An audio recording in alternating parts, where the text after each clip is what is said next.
Now, heartbreaking new details have emerged about the shocking death of Prince Andrew's accuser, Virginia Giuffre. Yeah. What have former neighbours and friends had to say about her passing? Look, this is just such a tragic case. Virginia Giuffre she showed so much bravery in her life. Absolutely. She spoke out against Jeffrey Epstein and I guess Prince Andrew and the British establishment in a way, which took amazing courage and bravery. And I think people don't credit her. I think people focus on the financial aspect of her deal with Prince Andrew and the settlement, but her bravery and her coming forward, that inspired other people who were victims of Jeffrey Epstein and these awful people to come forward.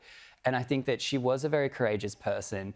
And it's so sad to know that, she's taken her own life. In Australia, of all places, Australia was a haven for her. She came here with her husband, Robert Giuffre, after she escaped, the clutches of Epstein. And this was her haven. She rebuilt her life here.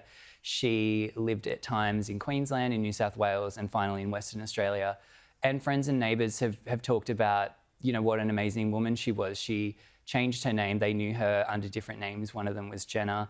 And she was a normal mum. She was just a person that was, had gone through these sort of awful and dark and kind of extraordinary circumstances, and she really rallied. So it's absolutely heartbreaking. There was a note that allegedly Virginia wrote that her sister-in-law has released, and it kind of just was somber. It said, it talked about fighting for women, fighting for victims of trafficking. And I hope that's her legacy, and I hope that people don't take this path of conspiracy, because at the end of the day, she was a brave woman who lived in very kind of exceptional circumstances. Absolutely, and she should be remembered for her courage and her bravery and the devastating news coming out of Australia. Finally, King Charles has opened up about his cancer diagnosis, saying that it can be daunting and at times frightening experiencing for those living with the illness. What else did King Charles have to say? Yeah, this was a really heartwarming speech by the King. It was really interesting language, to have a monarch talking about, he said he feels like he became a statistic because, cancer touches the lives of almost everyone at some point, whether personally or through family and friends.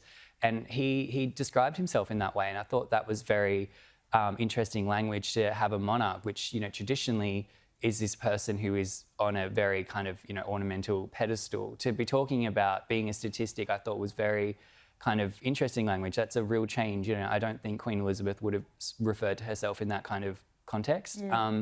But it was a very, sad in a way, because he didn't really go into perhaps prognosis or, what stage he's at in his cancer battle, which I think people can make their own conclusions about. But as far as we know, he's in good spirits. The speech was something where he was able to reach out and thank people in the community, cancer sufferers, people in the NHS, people in the healthcare system that have supported him and support others. And he said that really it's the best of humanity when you look at how people look after each other when things like this happen. So and he's absolutely right. He is, yeah.